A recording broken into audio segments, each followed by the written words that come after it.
زانی کے لیے 15 عذابات ہیں، 15 عذاب ہیں۔ 5 دنیا میں دیے جائیں گے، 5 قبر میں دیے جائیں گے، اور 5 صرف میں یہ دنیاوی سزا آپ کو سنا رہا ہوں۔ اس سے گیس کر سکتا ہے آدمی دنیا میں جو ہائیسٹ سزا ہے اسلام میں وہ زنا پر ہے، لیکن یہ بھی کہا گیا ہے کہ یہ صرف اور صرف 100 میں سے 99 حصہ بھی اس کا یہاں سزا نہیں دی جا رہی، باقی 99 درجے زیادہ حشر کے دن۔ السلام علیکم ورحمۃ اللہ وبرکاتہ۔ دوستو آپ لوگ کیسے ہیں؟ امید کرتا ہوں کہ آپ لوگ خیریت سے ہوں گے۔ اللہ تبارک و تعالیٰ آپ سب کو خوش رکھے، شاد و آباد رکھے۔ دیکھیں آج ہم مفتی سلمان اظہری صاحب کا یہ بیان سنیں گے، اور دوستو یہ بیان بہت ہی اہم بیان ہے۔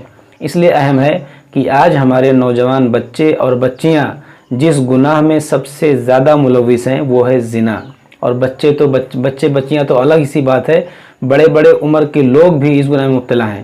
دوستو اس زنا ایسے لوگوں کا کیا انجام ہونے والا ہے دنیا میں بھی اور آخرت میں بھی، اسی تعلق سے آئیے ہم یہ بیان سنتے ہیں۔ آپ سے گزارش کروں گا آپ اس بیان کو پورا آخر تک سنیں، اور اگر آپ ہمارے چینل پر پہلی بار آئے ہیں تو ہمارے چینل کو سبسکرائب بھی کر لیں، اور بیان اچھا لگے تو اسے لائک بھی ضرور کریں۔ تو آئیے ہم اس پورے بیان کو سنتے ہیں۔ یہ سورہ ہم نے جو تلاوت کی ہے سورۃ النور، سورہ نور ہے۔ اس میں احکام بہت سارے آئے ہیں۔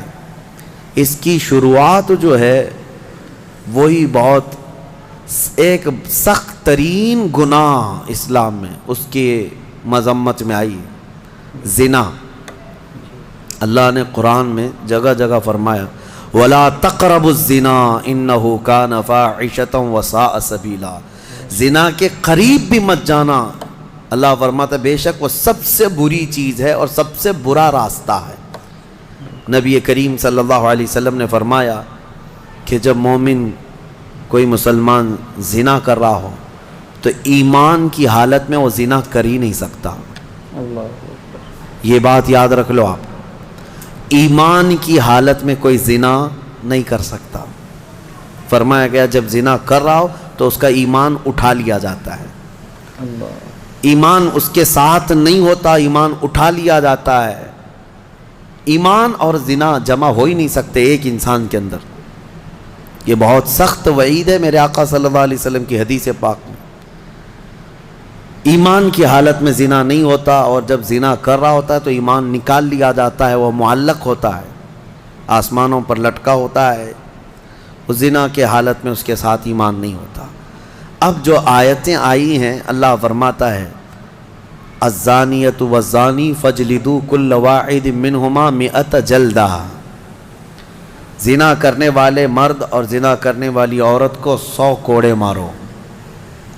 یہ ان کے لیے ہے جو غیر شادی شدہ ہے، اور جو شادی شدہ ہیں ان کے لیے رجم ہے۔ رجم کا مطلب ہے پتھروں سے اتنا مارو کہ وہ ختم ہو جائے، ان کی موت تک انہیں سنگسار کرنا ہوگا۔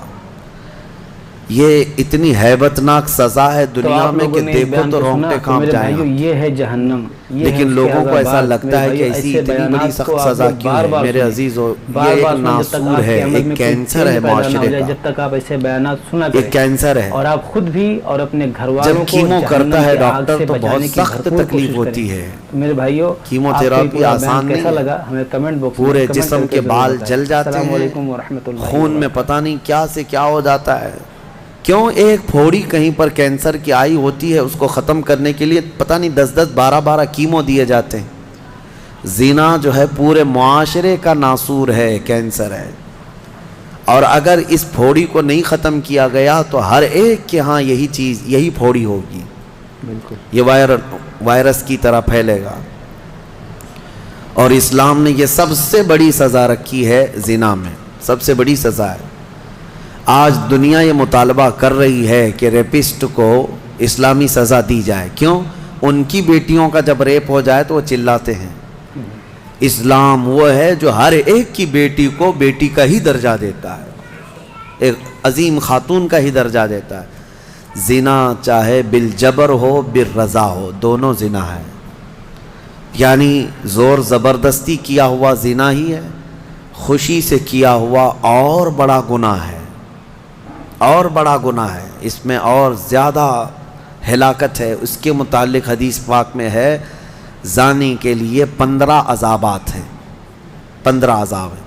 5 دنیا میں دیے جائیں گے، 5 قبر میں دیے جائیں گے، اور 5 قیامت کے دن دیے جائیں گے۔ یہ 15 عذابات وہ جھیلتا رہے گا زانی، 5 دنیا میں، 5 قبر میں، اور 5 قیامت کے دن۔ جو سب سے بڑا عذاب ہے اس کے لیے، میں نے جو سمجھا، یہ 15 کی میں اگر تفصیل بیان کروں تو بہت لمبا ٹائم جائے گا۔ یہ 15 عذابات کیا کیا ہیں؟ دنیا میں جیسے اس کے رزق کی برکت ختم ہوگی، اس کے چہرے کی رونق اٹھا لی جائے گی، اور جو 5 عذابات اس کے دنیا میں ہونے والے ہیں، اس طرح سے 15 عذابات میں جو سب سے بڑا عذاب میں نے جو سمجھا وہ یہ ہے کہ قیامت کے دن رب تعالیٰ اس کی طرف نظر بھی نہیں فرمائے گا۔ یہ سب سے بڑا عذاب نہیں ہے تو اور کیا ہے؟ اور نبی پاک صلی اللہ تعالیٰ علیہ وسلم کی بہت ساری حدیثیں ہیں کہ اللہ تعالیٰ اس کو نہ عرش کا سایہ عطا فرمائے گا اور نہ اس کی طرف نظر فرمائے گا، بلکہ یہ فرمایا کہ جنت 500 سال کی مسافت سے اس کی خوشبو آ رہی ہوگی، لیکن زانی وہ خوشبو بھی نہیں سونگھ سکے گا۔ بڑی سخت سزا ہے۔ اور میرے عزیزو، اس سورے میں اللہ تعالیٰ نے کئی مرتبہ یہ زانیوں کا ذکر فرمایا، الزانیۃ والزانی فجلدوا کل واحد منہما 100 جلدہ، 100 کوڑے مارو، ولا تأخذکم بہما رأفۃ فی دین اللہ، اور اللہ کے دین میں کوئی ہمدردی مت لینا، یہ بھی حکم ہے۔ کسی کے ساتھ نرمی مت کرنا، ایسے اگر کسی کے ساتھ ہو گیا ہے تو ان کنتم تؤمنون باللہ والیوم الاخر، اللہ فرما رہا ہے اگر تم اللہ اور آخرت پر ایمان رکھتے ہو تو ذرا برابر بھی نرمی نہ لینا اس پر۔ وہ اور دوسرا ایک اور سخت حکم یہ ہے، وَلْيَشْهَدْ عَذَابَهُمَا طَائِفَةٌ مِّنَ الْمُؤْمِنِينَ، زانی اور زانیہ کو چپکے سے کہیں سزا مت دے دینا، بلکہ اللہ فرما رہا ہے ان دونوں کے عذاب پر پورے مومنوں کو گواہ بناؤ، سب کے سامنے ان کی سزا ہو۔ آپ کو پتہ ہے نبی پاک صلی اللہ تعالیٰ علیہ وسلم کے صحابہ میں حضرت ماعز اسلمی کا نام ملتا ہے، ایک صحابی تھے۔ یہ ایک دن روتے ہوئے بارگاہ رسالت میں آپ صلی اللہ علیہ وسلم میں آئے، کہا آقا مجھ سے گناہ ہو گیا ہے۔ حضور نے فرمایا کیا ہوا؟ کہا کہ میں بتا نہیں سکتا۔ حضور نے پھر پوچھا بتاؤ تو صحیح کیا ہوا ہے؟ کہا بولتا ہوں تو منہ کو کلیجہ آ جاتا ہے، کلیجہ منہ کو آ جائے اس طرح کی چیز ہے میں نہیں کہہ سکتا۔ حضور نے فرمایا بتاؤ ماعز تمہارے لیے ہم ذریعے حل تلاش کر کے بتا دیں؟ انہوں نے کہا یا رسول اللہ مجھ سے زنا ہو گیا ہے۔ اتنا کہنا تھا نبی پاک صلی اللہ علیہ وسلم نے اپنا چہرہ پھیر لیا، صحابی ہیں حضور کے، خطا ہو گئی میرے آقا لیکن آیا ہوں آپ کے دربار میں۔ جب حضور نے اپنا چہرہ پھیر لیا اب بچا کیا تھا؟ اب وہ رونے گڑ گڑانے لگے، قدموں میں گر گئے، اتنا روتے رہے اتنا روتے رہے۔ اسی کو شاید امام اہل سنت فاضل بریلوی نے ترجمانی میں اشعار میں یوں کہا ہے، یا رسول اللہ تجھ سے جو منہ چھپاؤں تو کروں کس کے سامنے، کیا اور کسی سے توقع نظر کی ہے؟ بد ہیں تو آپ کے، بھلے ہیں تو آپ کے، ٹکڑوں پہ یہیں کے پلے ہیں، رخ کدھر کریں؟ نبی پاک صلی اللہ تعالیٰ علیہ وسلم نے پھر ان کو اٹھایا اور پوچھا بتاؤ ہوش میں ہو، ہوش و حواس میں کہہ رہے ہو؟ حضور نے جب پوچھا کہا ہاں میں ہوش و حواس میں کہہ رہا ہوں۔ کہا تمہیں کوئی بیماری، کوئی غشی، کوئی نشہ تو نہیں؟ کہا نہیں میں ہوش و حواس میں کہہ رہا ہوں۔ 3 مرتبہ جب پوچھا تو انہوں نے اقرار کیا۔ صحابہ سے میرے آقا نے فرمایا دیکھو ماعز اقراری مجرم ہے، اسلام میں سزا ہے، یہ شادی شدہ ہے، لے جاؤ اس کو سنسار کر دو، سنسار کرو۔ خود میرے آقا صلی اللہ علیہ وسلم سزا میں تو نہیں گئے، صحابہ کے حوالے کر دیا۔ اب وہ مدینے میں ایک پہاڑی ہے جبل انم، وہاں پر لے جایا گیا اور پہاڑ کے اوپر سے ماعز اسلمی کو ڈھکیل دیا گیا۔ وہ لڑکتے ہوئے نیچے آئے، تھوڑا سا بہت اونچی پہاڑی نہیں ہے، وہ چھوٹی پہاڑی ہے۔ پھر وہاں سے جتنے صحابہ تھے ان سب نے پتھر مارنا شروع کیا، اور سب اتنے پتھر برسائے گئے تھے کہ ماعز اسلمی کی روح نکل گئی، انتقال ہو گیا، زخمی حالت میں تھے۔ جب واپس آئے میرے آقا صلی اللہ علیہ وسلم غمگین تھے۔ اس وقت صحابہ سے پوچھ رہے تھے بتاؤ ماعز کے ساتھ کیا کیا تم نے؟ کہا حضور سب ان کو سنسار کر رہے تھے. ایک صحابی آگے بڑھ کر کہتے میرے ہاتھ میں اونٹ کی ہڈی تھی, وہ لے کر کے میں نے مارا تو ماعز کی کھوپڑی پر لگ گیا, خون کا فوارہ اچھل کر میرے بدن پہ آیا. میں نے یہ کہا یہ کس پاپی کا خون لگ گیا, یہ کس خطاکار کا خون لگ گیا. میں کپڑے جھاڑ کر کے باہر آ رہا. میرے آقا صلی اللہ تعالیٰ علیہ وسلم کو بڑا غم ہوا, کھڑے ہو گئے, کہا یہ جملہ مت کہو, ماعز نے موت سے پہلے سچی توبہ کر لی. سزا تو دینی ہی تھی, اسلامی حکومت ہے تو سزا دی جائے گی, صرف توبہ کافی نہیں ہے. توبہ کر لی لیکن اب اس کے لیے برا جملہ مت کہو. میرے آقا نے فرمایا اللہ تعالیٰ نے ماعز کی سچی توبہ کی وجہ سے جبرائیل کو بھیجا اور یہ فرمایا یا رسول اللہ آپ کے غلام نے ایسی توبہ کی ہے کہ اس کی توبہ کے عوض اللہ نے پورے مدینے والوں کی گناہ معاف فرمایا, سب کی توبہ کے برابر فرما دیا. میرے عزیزوں سزا تو دی گئی.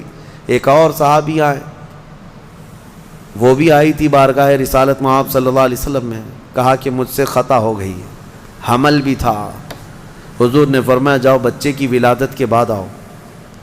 بچہ پیدا ہو گیا, وہ بچہ کو 1 دن 2 دن کا بچہ تھا, وہ لے کر کے حاضر ہو گئی, کہا مجھے پاک کر دیجئے, مجھے پاک کر دیجئے. ان صحابہ کو یہ ڈر تھا کہ قیامت کی سزا بہت سخت ہے, دنیا ہی میں لے لو بہتر ہے, بہت عظیم ہے سزا. جو قیامت کے متعلق فرمایا گیا وہاں تو ہلکی سزا یہ ہے زنا پر کہ فرشتے لوہے کی سلاخ جو ہوتے ہیں وہ گرما کر کے ان کی شرمگاہوں پر مار رہے ہوں گے, اور ان کی شرمگاہوں سے جو پیپ نکل رہا ہوگا محشر کے دن, فرمایا کہ ان کی بدبو سے پورے محشر والے کانپ رہے ہوں. زانیوں کی جو ہلکی سزا ہے, پھر جہنم کی سزا کا تو کیا شمار ہی نہیں. لیکن یہ صحابیہ آئیں, کہا کہ حضور نے فرمایا بچہ ہونے کے بعد, اور بچہ لے کر کے پھر آئیں. حضور نے فرمایا ابھی تو پیدا ہوا بچہ, اس کا حق ہے, اس کو جاؤ دودھ پلا کے آؤ. حضور پاک صلی اللہ علیہ وسلم کے پاس سے وہ گئیں, 2 سال تک دودھ پلایا, اور پھر جب بچہ تھوڑا بہت چلنے پھرنے لگ گیا, غلط صحیح کو پہچاننے لگ گیا, تو آئی حضور کی بارگاہ میں, کہا یا رسول اللہ اب میرا بچہ میرے بغیر رہ سکتا ہے, یہ صحیح غلط کو پہچاننے لگ گیا, اب دودھ بھی چھوڑ چکا ہے, مجھے پاک کی کریں. وہ کیسی خواتین تھیں اس وقت بھی, چاہتے تو بہانے بنا لیتے, میں نے کیا ہی نہیں, خود اقرار کر کے انہیں پاک ہونا ہے. اللہ کی بارگاہ میں یہ عیب اور یہ دھبا لے کر نہیں جانا چاہتا. پھر ان کے سنسار کا بھی حکم دیا گیا, اس خاتون پر بھی سنساری ہوئی, یہاں تک کہ ان کی موت واقع ہو گئی. میرے عزیز و اسلام میں بڑی عظیم سزائیں ہیں. صرف میں یہ دنیاوی سزا آپ کو سنا رہا ہوں, اس سے گیس کر سکتا ہے آدمی دنیا میں جو ہائیسٹ سزا ہے اسلام میں وہ زنا پر ہے, لیکن یہ بھی کہا گیا ہے کہ یہ صرف اور صرف 100 میں سے 99 حصہ بھی اس کا یہاں سزا نہیں دی جا رہی, باقی 99 درجے زیادہ حشر کے دن اس کی سزا ہے. اگر وہ توبہ کے بغیر مر گیا, اگر وہ پاک ہوئے بغیر مر گیا, اس سے 100 گنا 99 گنا زیادہ جو یہاں دنیا میں سزا دی جا رہی, اس کا 99 درجے زیادہ حشر کے دن وہ سزا پائے گا. اسی لیے وہ دن یاد کر کے ہی جان پگھل جاتی ہے, جسم تھر تھر کانپنے لگتا ہے. وہ قیامت کا منظر, اللہ کریم ہمیں ان تمام برے فواحشات سے محفوظ فرمائے. اس سورہ میں اللہ. تو میرے بھائیوں, آپ لوگوں نے اس پورے بیان کو سن لیا. اب اس طرح کے گناہ میں جو لوگ ملوث ہیں, میں ان سے گزارش کروں گا میرے بھائیوں, اگر آپ ملوث ہیں تو فوراً اس گناہ کو چھوڑیں اور اس گناہ سے توبہ کریں اور اپنی آخرت کی فکر کریں. تو آپ لوگوں کو پورا بیان کیسا لگا, آپ لوگ ہمیں کمنٹ باکس میں کمنٹ کر کے ضرور بتائیں. السلام علیکم ورحمۃ اللہ وبرکاتہ.